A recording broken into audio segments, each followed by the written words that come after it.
Nigerian President Muhammadu Buhari on Friday met 107 schoolgirls freed by the terrorist group Boko Haram.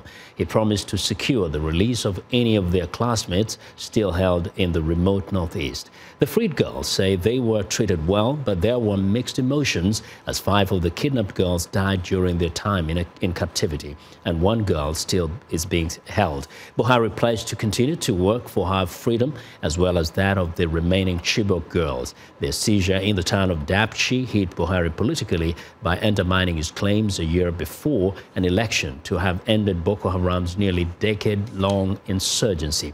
Much of northeast Nigeria remains lawless and beyond government rule, and insurgents still stage attacks from strongholds near Lake Chad.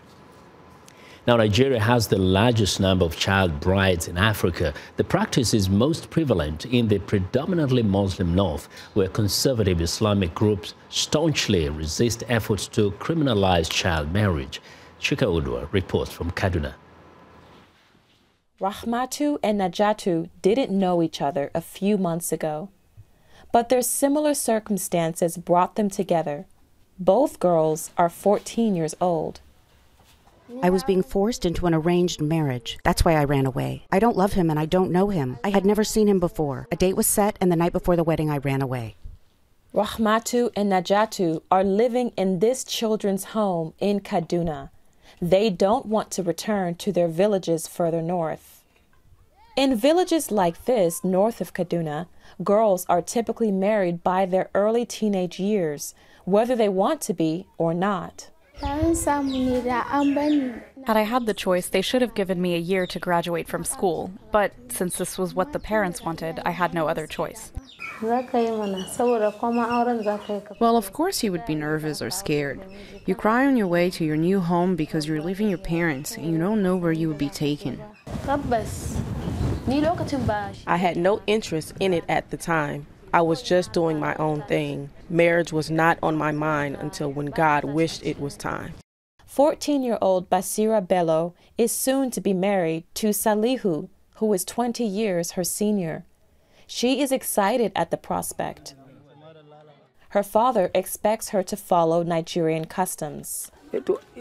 She has been told everything she should know, because she is useless if she disobeys her husband. At the federal level, Nigeria has outlawed child marriage. The Child Rights Act of 2003 mandates that both parties be at least 18 years old before marrying. But it's left for states to ratify the act, and most states in the north have not. This lawyer says a girl's readiness for marriage cannot be determined by her age. A girl of 13 years old, if she is not physically okay, if she's physically challenged, maybe she doesn't have a sound mind, she could not comprehend, she could not differentiate between the right and the wrong, she's not fit for the marriage. She's not ripe for marriage. A girl of 9 years, if she's sound, she's physically okay, she can go in. Because in Islam, there is no barrier to that. As for Rahmatu and Najatu, they want to stay in Kaduna to go to school. They say they hope their families will eventually forgive them for running away. Chika Oduah for VOA News in Kaduna, Nigeria.